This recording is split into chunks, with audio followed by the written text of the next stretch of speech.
हरे Krishna. Radhe Radhe friend, स्वागत है आप सबका राधे कृष्णा दीवानी चैनल पर। जैसा कि श्राद्ध चल रहे हैं तो आज मैं आपको सीता माता द्वारा दिया गया श्राद्ध भोज के बारे में बताने जा रही हूँ। भगवान श्री कृष्ण जी से पक्षीराज गरुड़ जी ने पूछा, हे प्रभु, पृथ्वी पर लोग अपने मृत पितरों का श्राद्ध करते हैं, उनकी रुचि का भोजन ब्राह्मणों आदि को करवाते हैं, पर क्या पितृलोक से पृथ्वी पर आकर श्राद्ध में भोजन करते पितरों को किसी ने देखा भी है? भगवान श्री कृष्ण जी ने कहा कि हे गरुड़, तुम्हारी शंका का निवारण करने के लिए मैं देवी सीता जी के साथ हुई घटना सुनाता हूँ। सीता जी ने पुष्कर तीर्थ में अपने ससुर आदि 3 पितरों को श्राद्ध में निमंत्रित ब्राह्मणों के शरीर में देखा था। वह कथा सुनो गरुड़। यह तो तुम्हें ज्ञात ही है कि श्री राम जी ने अपने पिता दशरथ जी की आज्ञा के बाद वन गमन कर आए। साथ में सीता जी भी थी। बाद में श्री राम जी को यह पता लग चुका था कि उनके पिता उनके वियोग में शरीर त्याग चुके हैं। जंगल जंगल घूमते सीता जी के साथ श्री राम जी ने पुष्कर तीर्थ की भी यात्रा की थी। अब यह श्राद्ध का अवसर था। ऐसे में पिता का श्राद्ध पुष्कर में हो, इससे श्रेष्ठ क्या हो सकता था। तीर्थ में पहुंचकर उन्होंने श्राद्ध की तैयारियां आरंभ की। श्री राम जी ने स्वयं ही विभिन्न शाक, फल एवं अन्य उचित खाद्य सामग्री एकत्र की। जानकी जी ने भोजन तैयार किया। उन्होंने एक पके हुए फल को सिद्ध करके श्री राम जी के सामने उपस्थित कर दिया। श्री राम जी ने ऋषियों और ब्राह्मणों को सम्मान सहित आमंत्रित किया। श्राद्ध कर्म में दीक्षित श्री राम जी की आज्ञा से स्वयं दीक्षित होकर श्री सीता जी ने उस धर्म का सम्यक और उचित पालन किया। सारी तैयारियां संपन्न हो गई। अब श्राद्ध में आने वाले ऋषियों और ब्राह्मणों की प्रतीक्षा थी। उस समय सूर्य आकाश मंडल के मध्य पहुंच गए और कुतुब मुहूर्त यानी दिन का 8वां मुहूर्त अथवा दोपहर हो गई थी। श्री राम जी ने जिन ऋषियों को आमंत्रित किया था वे सभी आ गए थे। श्री राम जी ने सभी ऋषियों और ब्राह्मणों का स्वागत किया और आदर सत्कार किया था। भोजन करने के लिए आग्रह किया। ऋषियों और ब्राह्मणों को भोजन हेतु आसन ग्रहण करने के बाद जानकी जी अन्न परोसने के लिए वहां गई।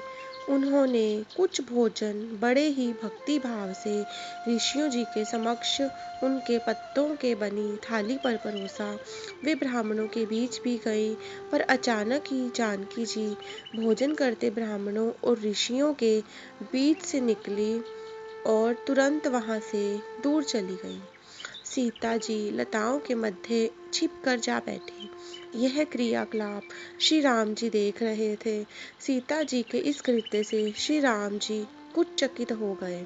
फिर उन्होंने विचार किया कि ब्राह्मणों को बिना भोजन कराए साध्वी श्री सीता जी लज्जा के कारण कहीं चली गई होंगी। सीता जी एकांत में जा बैठी हैं। फिर श्री राम जी ने सोचा, अचानक इस कार्य का क्या कारण हो सकता है। अभी यह जानने का समय नहीं है। जानकी जी, इस बात से जानने से पहले मैं इन ब्राह्मणों को भोजन करा लूं, फिर उनसे बात कर कारण समझाऊंगा। ऐसा विचार कर श्री राम जी ने स्वयं उन ब्राह्मणों को भोजन कराया। भोजन के बाद ऋषियों को विदा करते समय भी श्री राम के मस्तिष्क में यह बात रह रहकर कौंध रही थी कि श्री सीता जी ने ऐसा अप्रत्याशित व्यवहार क्यों किया। उन ब्राह्मणों के चले जाने पर श्री राम जी ने अपनी प्रियतमा श्री सीता जी से पूछा, ब्राह्मणों को देखकर तुम लताओं की ओट में क्यों छिप गई थी। यह उचित नहीं जान पड़ा। इससे ऋषियों के भोजन में व्यवधान हो सकता था और वे कुपित भी हो सकते थे। श्री राम जी बोले, हे सीते, तुम्हें तो ज्ञात है कि ऋषियों और ब्राह्मणों को पितरों के प्रतीक माना जाता है। ऐसे में तुमने ऐसा क्यों किया? इसका कारण जानने की इच्छा है।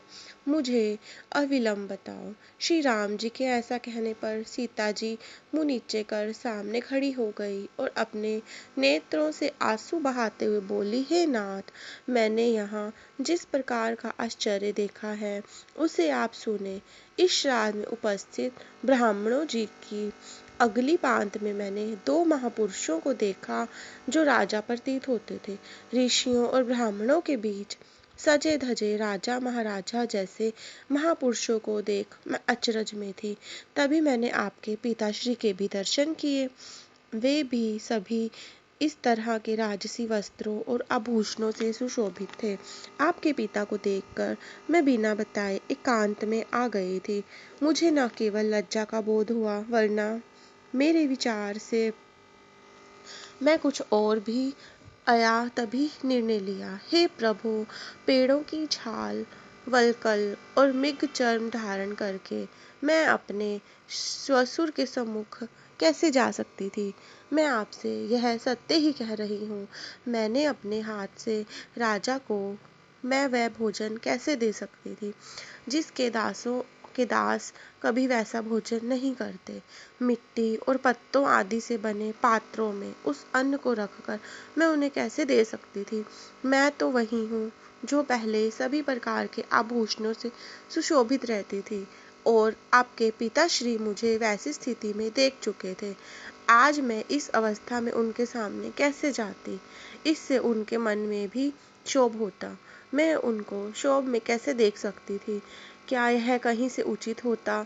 इन सब कारणों से हुई लज्जा के कारण मैं वापस हो गई और किसी की दृष्टि ना पड़े इसलिए सघन लता गुल्मों में आ बैठी। गरुड़ जी बोले, हे भगवान, आपकी इस कथा से मेरी शंका का उचित निवारण हो गया है। श्रद्धा में पितृगण साक्षात प्रकट होते हैं और वे श्राद्ध का भोजन करने वाले ब्राह्मणों में उपस्थित रहते हैं। आशा करती हूँ कि आपको सीता माता जी की यह कथा अवश्य ही पसंद आई होगी।